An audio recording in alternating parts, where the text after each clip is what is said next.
E o Balanço Geral Maranhão está realizando uma série de entrevistas com os candidatos à Prefeitura de São Luís. E hoje a nossa quinta convidada é a candidata do Partido Solidariedade, Flávia Alves. A entrevista terá a duração de 35 minutos, contando a partir de agora. Candidata, obrigado por sua visita em nossos estúdios, seja bem-vinda. Inicialmente, eu queria que a senhora se apresentasse aos nossos telespectadores e seus eleitores. Bom, eu sou a Flávia Alves, do Solidariedade, a única mulher candidata a prefeita de São Luís.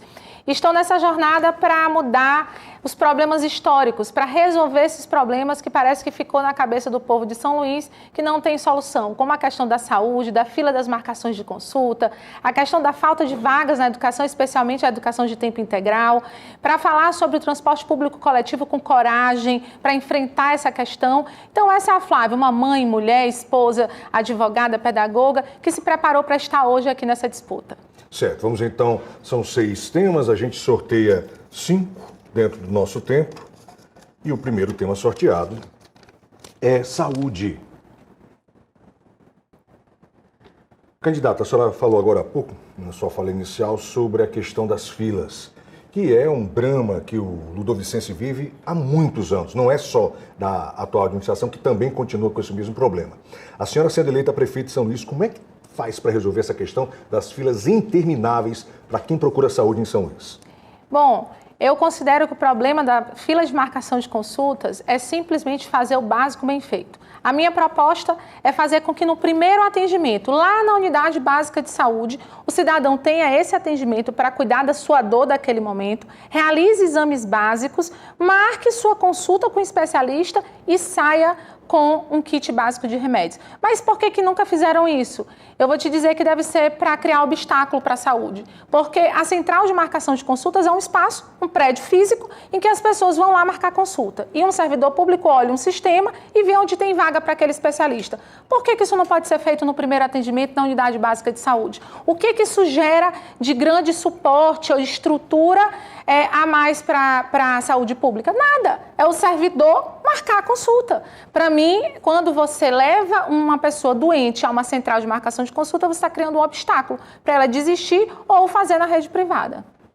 Certo. Ainda dentro de saúde, o atual prefeito construiu um hospital veterinário que as pessoas reclamam que não tem medicamento, que não tem profissional. Só foi mais uma das várias inaugurações que ele está realizando às pressas. Na sua administração, a senhora vai continuar com esse hospital equipando ou vai procurar uma outra ação, uma outra atitude para cuidar da população animal de São Luís? Bom, o hospital já construído, ele precisa ser equipado, ele precisa ser expandido nos serviços. Não adianta fazer só saúde de emergência animal. O animal, ele precisa ter saúde igual ao ser humano durante toda a sua existência. Então, ao meu ver, a gente precisa de uma política municipal para a proteção animal. A gente precisa enfrentar a questão dos animais que estão na rua, fazer uma busca ativa desses animais para dar acolhimento, para fazer castração.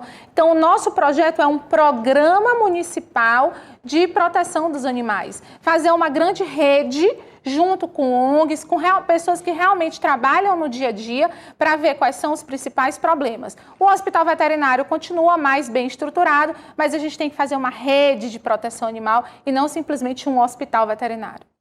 Durante 4 anos, os últimos 4 anos, continuou o mesmo problema de Socorrão 1 e Socorrão 2. Inclusive, o atual prefeito, ele está dizendo na propaganda dele que vai mudar o nome do hospital, que está reconstruindo, periri parará. Eu pergunto, na administração da Flávia, como é que a senhora vai tratar o Socorrão 1 e 2, já que é um caos verdadeiro? Bom, o Socorrão 1 e 2, ele tem problemas históricos que a gente conhece. Problema de estrutura física, os 2 hospitais têm pouco espaço, não tem para onde crescer. O 1 lá no centro já está espremido naquela edificação, o 2 também surgiu de um hospital anterior, então a gente tem um problema estrutural, físico. Tem problema de falta de profissionais concursados na rede de saúde. O que acontece é que o profissional da saúde pública de São Luís, especialmente dos hospitais de porta aberta, Socorrão 1, Socorrão 2, eles levam essa saúde no braço, é na marra. Não é com um sistema inteligente que regula bem, que leva os pacientes que realmente precisam para dentro do Socorrão e distribui os demais pacientes para o restante da rede. O que a gente precisa fazer para resolver? Reestruturar esse atendimento, construir mais um Socorrão em São Luís, São Luís precisa de pelo menos mais um hospital de portas abertas. Hoje, eu entendo que a área do Itaquibacanga seria, talvez o próprio Anjo da Guarda, uma área que tem espaços públicos que pode ter um hospital de grande porte, com área para depois haver mais ampliações.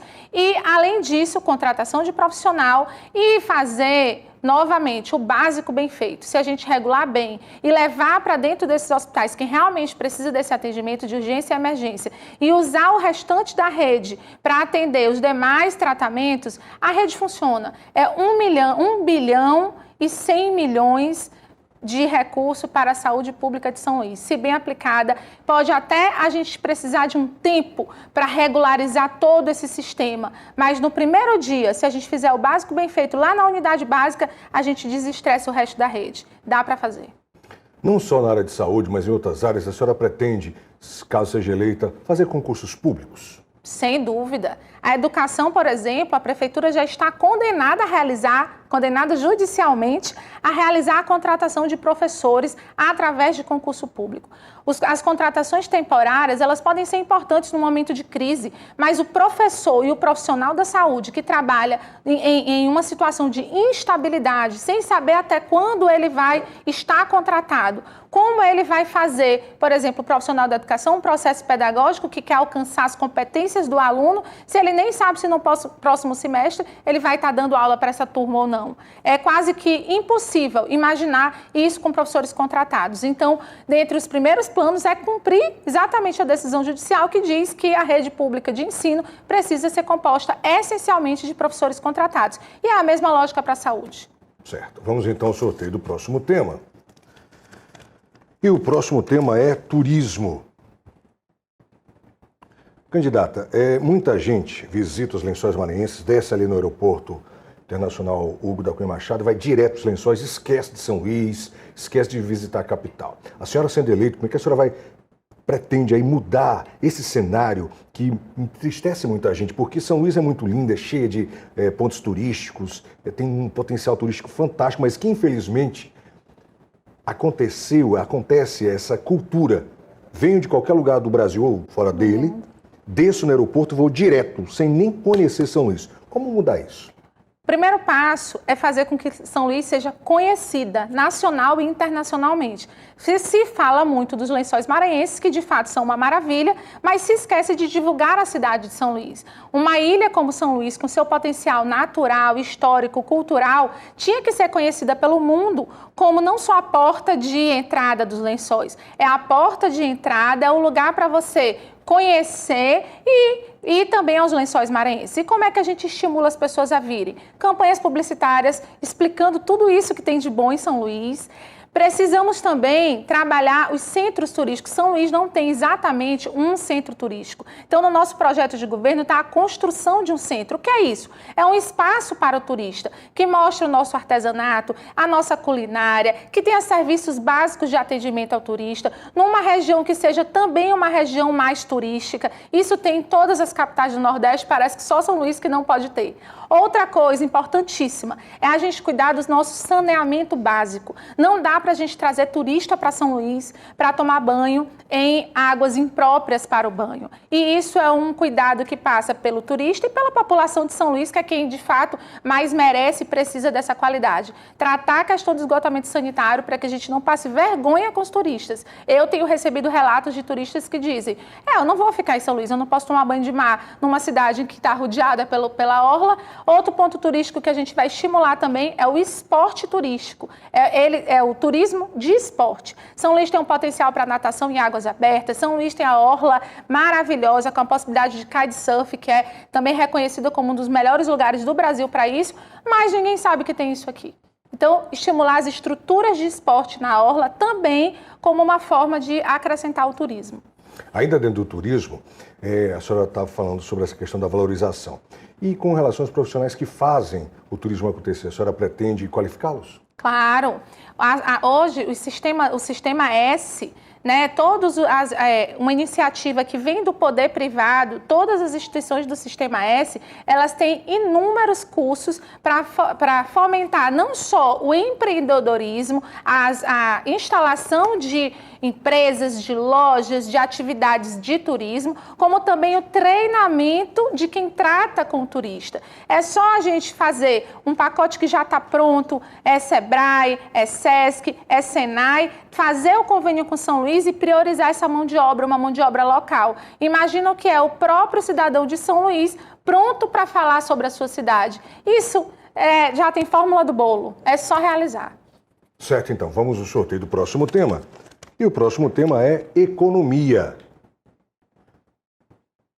A senhora, sendo prefeita de São Luís, fará parcerias com empresas locais, regionais, nacionais ou até internacionais para gerar mais emprego e renda na capital? Sim, além da questão do turismo, que é um grande gerador e movimentador da economia, São Luís tem vários potenciais. Além das empresas poderem vir para cá, atraídas pela questão portuária, pelo nosso porto, a gente tem a chance de investir na economia local, na cadeia produtiva local. Trazer grandes empresas é muito bom, gera emprego, mas também estimular essa cadeia local. Por exemplo, a nossa agricultura familiar, a nossa agricultura que atende a cidade de São Luís, ela pode ser uma grande geradora de emprego e renda se ela estiver articulada com um processo de armazenamento e distribuição competente.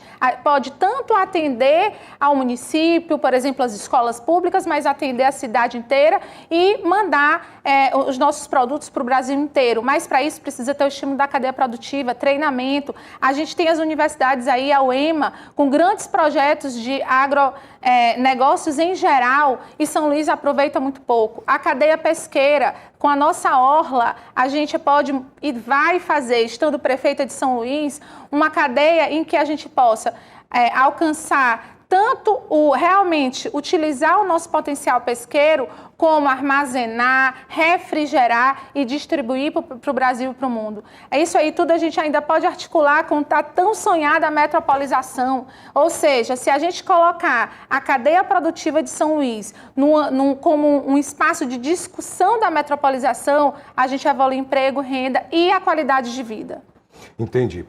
Dentro da economia também, a gente sabe que a questão da mão de obra juvenil, né, para quem está começando, o primeiro emprego é muito difícil, geralmente o estágio é concorrido. A senhora tem alguma ideia para também prestigiar quem está começando? Sim, a questão do primeiro emprego, ela é sempre uma demanda que eu ouço. O primeiro emprego, ele depende essencialmente de um estímulo do poder público à iniciativa privada. A nossa proposta é através de estímulo tributário, de redução de impostos. Lá no INSS, que é o imposto que é a principal arrecadação do município através de impostos. Fazer com que as empresas que são recolhedoras de INSS tenham como prioridade contratar o primeiro emprego, dar a oportunidade de primeiro emprego com redução de tributos municipais. Assim, a gente estimula essa cadeia produtiva, porque o jovem, ele falta oportunidade, porque um dos requisitos para ele é ter o primeiro emprego, ter a experiência.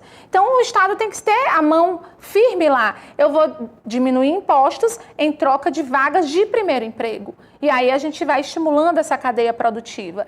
Dentro dessa questão de redução de impostos, a gente também estimula muito e também traz muito a questão do primeiro emprego, porque o jovem é extremamente antenado à questão das práticas ecológicas. As empresas que fizerem práticas comprovadas, como o uso de energia solar, como a efetiva separação de resíduos sólidos, utilizando essa mão de obra que está começando a experiência na vida de trabalho, terem a redução de ISS, que a gente está chamando de ISS ecológico, e a iniciativa privada, as pessoas, os cidadãos terem o IPTU ecológico também nessa pegada de consumo de energia sustentável e de redução da geração de resíduos e separação desses resíduos. Tudo isso está muito dentro dessa camada jovem que tem a sensibilidade de entender a importância de termos práticas ecológicas para evitar as catástrofes que a gente está assistindo no mundo. Certo, vamos então ao sorteio do próximo tema.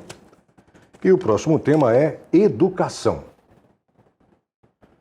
Muito se fala que o atual problema de São Luís é a questão da reforma de escolas que não estão dentro do padrão.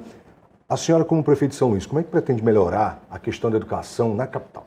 Bom, um dos grandes problemas da educação de São Luís é que até hoje nós não temos vagas suficientes para todas as crianças. São Luís utiliza das escolas comunitárias para alcançar essa necessidade de vagas. Então, se as escolas comunitárias hoje são uma realidade necessária, a gente tem que despolitizar esse processo. As escolas comunitárias, elas têm que ser apoiadas nas suas atividades do dia a dia pelo governo municipal, que tem mais 1 bilhão e 70 milhões de recursos para trabalhar a educação. Elas precisam ser subsidiadas de forma digna e sem questões políticas atrás, como fundo dessa história. Muitas vezes as escolas comunitárias, se elas não forem ligadas a um líder que vota no prefeito A, no prefeito B, no vereador A, no vereador B, ela passa anos sem receber recurso municipal. Então, isso é um enfrentamento que é simples. É só despolitizar e apoiar quem de fato estiver entregando vaga para a educação infantil.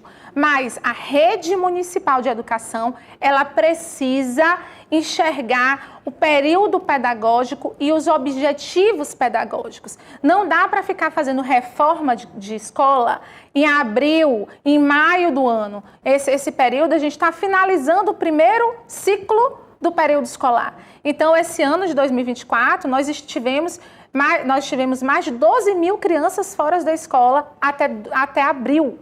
Isso é uma coisa muito séria. E como resolve isso? Planejamento. Não é falta de recurso, porque a reforma depois aconteceu e terminou. Quando houve uma denúncia, quando houve a imprensa lá na porta da escola, em um mês ela acabou, em uma semana ela acabou a reforma. O que precisa é plano. Reforma de escola acontece nas férias escolares. Esse é um ponto. Outro ponto, alcançar recursos do governo federal. Hoje, agora, em 2024, temos a portaria 777/2024 do MEC, do governo federal, do Ministério da Educação, oferecendo recurso para implementação e custeio de escolas de tempo integral. E São Luís não está acessando esses recursos e implantando essas escolas. Então, no nosso governo, se Deus quiser, se o povo de São Luís também quiser, será um governo que vai priorizar escolas de tempo integral, com construção e ampliação de vagas da rede municipal. Além da questão das creches.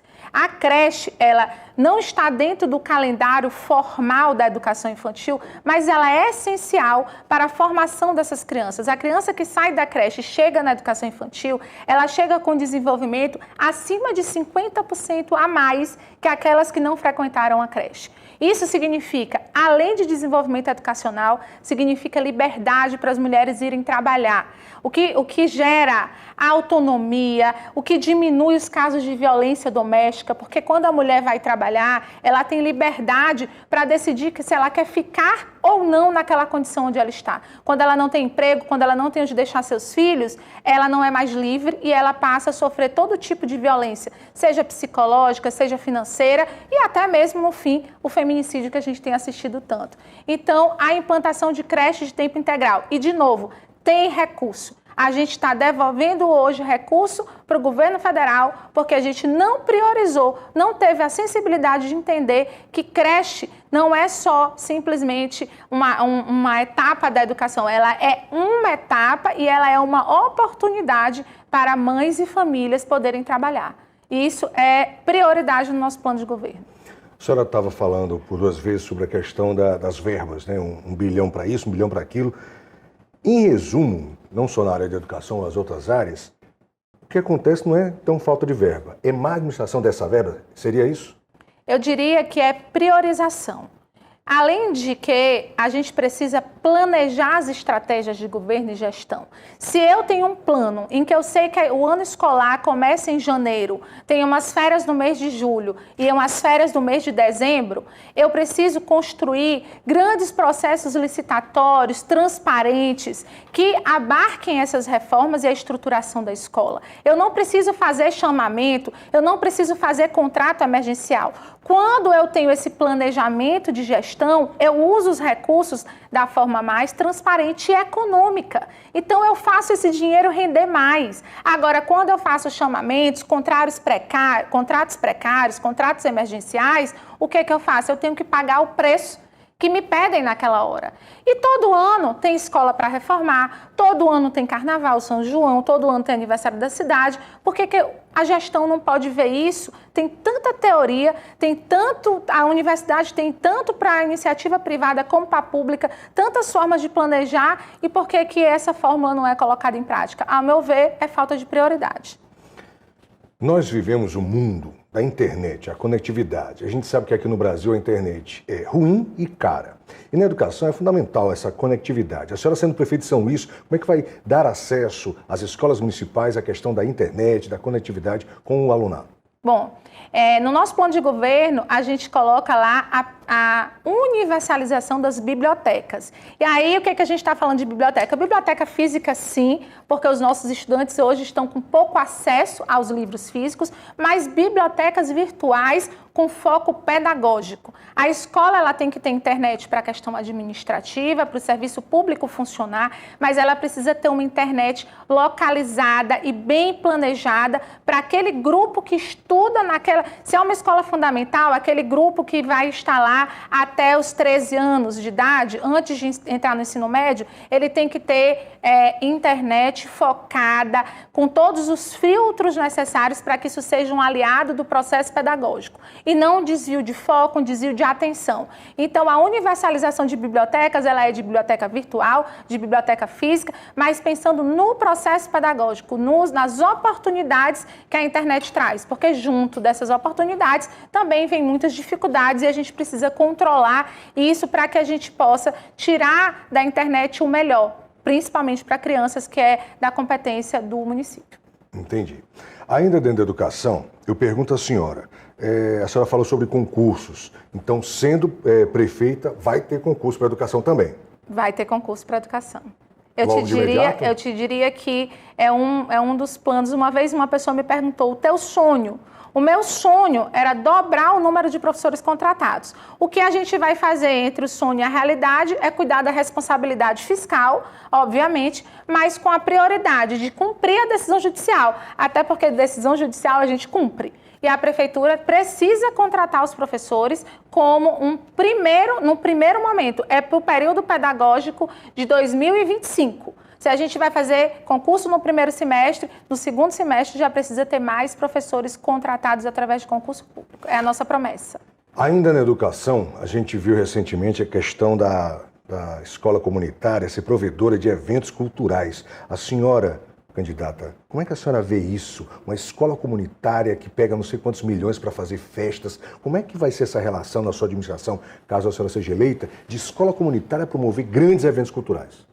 Escola comunitária é lugar de processo pedagógico. Então, a rigor, eu preciso entender sempre, eu sempre busco estudar melhor quando eu vejo essas notícias de que quem vai promover o carnaval, quem vai promover o São João é uma escolinha, é uma creche. Eu acredito que essas empresas devam ter outros objetos sociais, porque a escola promove processo pedagógico e não festa. Então, não teremos no nosso governo contratações de empresas que não tenham a expertise, que não tenham a experiência para fazer isso. A minha proposta para 2025 é planejar o ano de festas, e as festas são necessárias, elas promovem a nossa cultura para fazer um grande processo licitatório. Vamos planejar, vamos licitar, distribuindo em mais de uma empresa. É assim que a gente fomenta de forma justa e dá mais oportunidade para a iniciativa privada. Quem tem expertise, quem tem especialização para fazer audiovisual, vai fazer audiovisual. Quem tem para contratação, vai fazer contratação. A gente não precisa centralizar isso em uma empresa, e muito menos em uma empresa que possa nem ter o objeto social e a experiência para fazer isso. Por isso, o nosso compromisso é fazer grandes processos licitatórios abertos ao público e com muita transparência. Flávia Alves, sendo prefeita de São Luís, como é que vai lidar com a questão da merenda escolar? A gente sabe que tem muita gente que é muito pobre e que às vezes vai para a escola sim, para também ter alimentação. Na sua administração, como é que a senhora vai tratar desse assunto? Bom, a merenda escolar, ela é um componente desse processo pedagógico. Não é mais um acessório, ela compõe. Criança com alimentação ruim, que chega no seu destino escolar já com a alimentação abaixo do esperado nutricional, ela já aprende pior. Então, a premissa é uma alimentação mais natural, vinda da agricultura familiar. Lembra que a gente falava sobre geração de emprego e renda, cadeia produtiva, metropolização? A gente tem potencial para atender a merenda escolar com produtos o mais natural possível, tirar a industrialização, que já é um processo que não tem mais discussão do ponto de vista nutricional, que escola não é lugar de consumo de alimento industrializado. O leite servido na escola ser o leite integral, que isso é uma polêmica que pouca gente sabe, mas muitas vezes as nossas crianças estão tomando componentes lácteos, que na verdade não são o leite exatamente, o leite integral. É o preço? É o preço. Ele é muito mais barato e ele é muito mais composto do soro do que da proteína do leite especificamente. E isso é muito sério porque é na formação... Confesso que eu não sabia. É na formação, é nesse momento de formação, não só dos ossos e da composição mais fisiológica, mas das sinapses cerebrais que a gente precisa tanto dessa alimentação. Entendi. Vamos então ao sorteio do próximo tema. E o próximo tema é cultura. Inclusive, a gente falou agora há pouco sobre essa questão da contratação de shows e tal. A senhora é contra a contratação de shows nacionais ou na sua administração vai ter nacional e também vai valorizar quem faz arte aqui?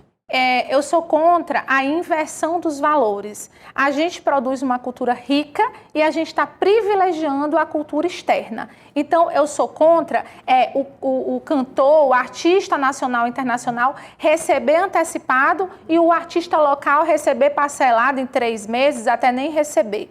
Eu sou contra ter briga do governo com a prefeitura, quem vai fazer o maior show internacional e a cultura local ficar desprezada. O que a gente precisa e esse é um compromisso nosso.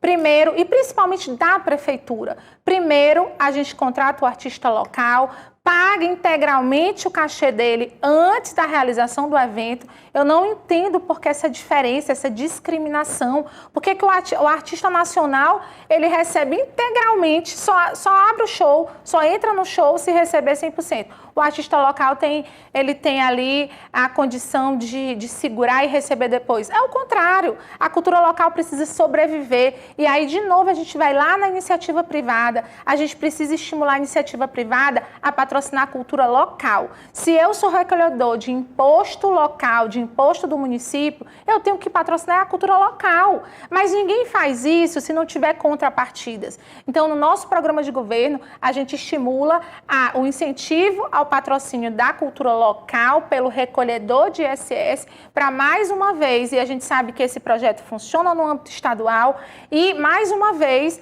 a gente poder dar sobrevida. Cultura tem que ter vida o ano inteiro.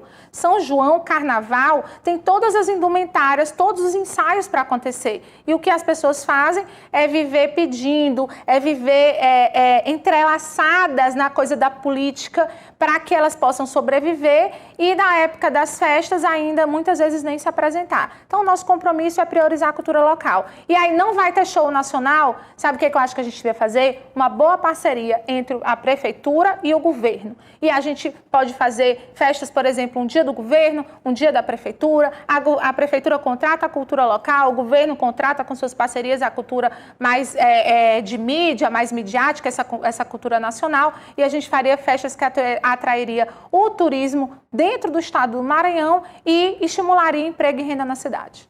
Ainda dentro da cultura, a gente sabe que muitas festas são feitas em locais específicos, Praça Maria Aragão, Avenida Litorânea. A senhora pretende levar essas festas, esses eventos para dentro dos bairros, principalmente a zona rural, que não é prestigiada, porque às vezes a pessoa tem até vontade de ir ao show, mas não tem o dinheiro do transporte para ir até determinado ponto. A senhora pretende diversificar isso e levar a cultura para mais perto do povo?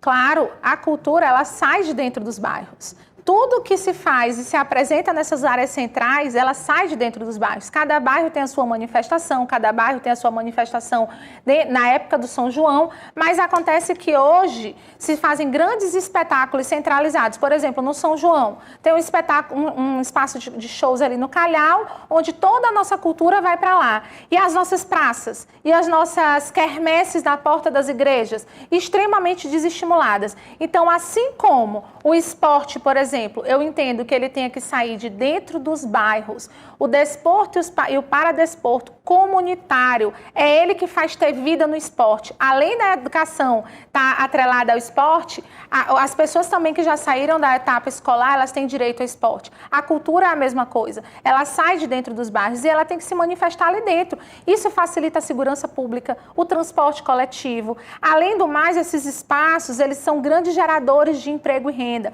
Eu passava aqui no dia do aniversário de São Luís, pelo show que teve em São Luís, ele estava centralizado ali, a cidade inteira vazia, só aconteceu o show naquela região, muito comércio, a sensação que eu tinha é que é um comerciante vendendo para outro, porque isso aí espalhado dentro dos bairros seria muito mais interessante, fomentaria essa geração de renda ali e atenderia a cultura local, a criança, o adolescente. Criança e adolescente não deve ir para festa fora do seu bairro. É um ambiente que envolve bebida alcoólica, é um ambiente que está afastado de suas famílias. Se a criança viver a cultura na porta da sua casa, é muito mais seguro. Então, a gente vai fazer exatamente esse processo, de dentro dos bairros para fora. E isso é em muita coisa, viu? Muita coisa em São Luís.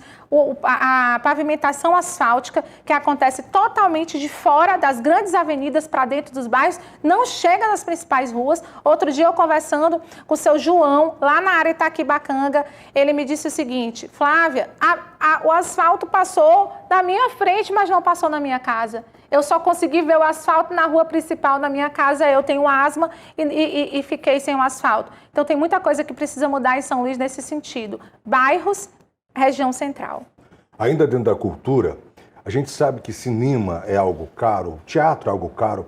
A senhora, sendo prefeita de São Luís, pretende ou tem algum tipo de projeto que leve o cinema, o teatro, para também dentro dos bairros, para poder dar suprir essa necessidade de quem não tem dinheiro para pagar isso, levar de graça para os moradores dos bairros mais distantes? Sim, parceria com as universidades, principalmente é o espaço cultural em que a gente oferece o serviço para o cidadão. Quando a gente leva teatro, por exemplo, para a praça, a gente tem a oportunidade de que os estudantes façam suas apresentações, treinem para alcançar voos maiores nessa vida cultural, mas com custo, com apoio, e o apoio da prefeitura para essa ação, ele é um apoio que cabe dentro do orçamento. Isso a própria comunidade faz girar.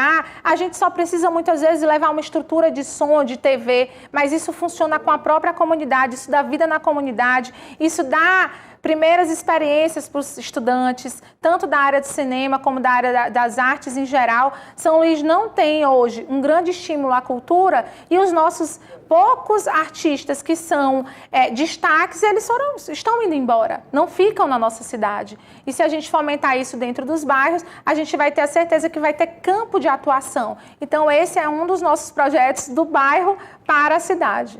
Assim como o turismo, a cultura na sua administração também vai ser divulgada lá fora? Sim, a cultura de São Luís, ela só é lembrada na época de São João e confundida muitas vezes com várias outras expressões culturais. O São João do Maranhão é relato em todos os lugares onde a gente passa que é o São João de verdade, mas infelizmente a gente está perdendo essa raiz. Mas as pessoas quando vêm para cá se encantam, só que elas não estão sabendo o que é que acontece em São João de verdade. Então é grande campanha publicitária para falar que São João é mais do que uma festa de forró. São João é o tambor de crioula, é cacuriá, é bumba meu boi. São João é o que a gente pratica todo dia aqui nas nossas escolas, transformando essa cultura em realidade. Então vamos fazer sim um movimento de fazer com que essa cultura chegue aos bairros com essa essência ludovicense, essa essência de São Luís. Para fechar, não só na cultura, em qualquer outra área, a senhora sendo prefeita, vai trazer secretários que têm a ver com o assunto, que entendem do assunto? Além de pessoas técnicas, assim como eu me preparei para chegar aqui como eu organizei uma vida profissional e nesse momento, aos 42 anos, com a formação que eu me preparei, eu estou aqui hoje me candidatando para essa missão de ser prefeita de São Luís, trarei uma equipe técnica formada de homens e mulheres em paridade nos cargos de comissão para fazer a gestão de São Luís. São Luís precisa de planejamento, para isso precisa de administradores. São Luís precisa que a saúde seja gerida por alguém que conheça de saúde pública e de gestão pública. Então, toda essa equipe nossa vai ser uma equipe técnica, composta de homens e mulheres. Nós temos ainda 1 minuto e meio. Eu queria que a senhora fizesse suas considerações finais. E a pergunta é, por que votar em Flávia Alves? Bom, para começar, eu gostaria de agradecer, estar aqui no Balanço Geral, ao vivo, falando para São Luís toda sobre essa missão, sobre a missão de ser uma mulher nesse processo democrático, que é uma missão muito importante, que eu faço com muita responsabilidade. Estou em todos os meios de comunicação que me convidarem para falar de que é possível vencer os problemas históricos. E é por isso que São Luís pode ter uma prefeita mulher, porque eu me preparei para enfrentar os problemas. Se é o problema da saúde, a gente não vai colocar poeira embaixo do tapete. A gente vai levantar e vai descobrir como resolver esse problema que para mim está na saúde básica. Se é a educação, a gente vai se comprometer com que competências os alunos têm que ter e não simplesmente de passar o aluno de ano. Se a gente está falando de água e esgotamento sanitário, vamos enfrentar sim um contrato com a Coaema, discutir, se tiver que contratar outra empresa, iremos contratar outra empresa para prestar esses serviços. O transporte coletivo de São Luís, que precisa ser enfrentado com coragem. Não adianta falar que vai ter greve e eu vou aumentar o subsídio. Eu vou discutir. Ou entrega ou rompe o contrato e contrata novas empresas e constrói novas rotas e constrói mais paradas para que a população possa trabalhar com segurança. É por isso que é bom para São Luís ter uma mulher nessa disputa, uma mulher que tem olhar de cuidado, uma mulher que... A Flávia Alves, 77, solidariedade como prefeita de São Luís. Obrigado, candidato. Conversamos então com a candidata Flávia Alves, ela que é do Solidariedade. Prazer em conhecê-la, sucesso em sua campanha. E olha, amanhã nós vamos entrevistar o candidato Glésio Moisés do PRTB. Claro, contamos com sua audiência. Eleições 2024, o voto é na Record.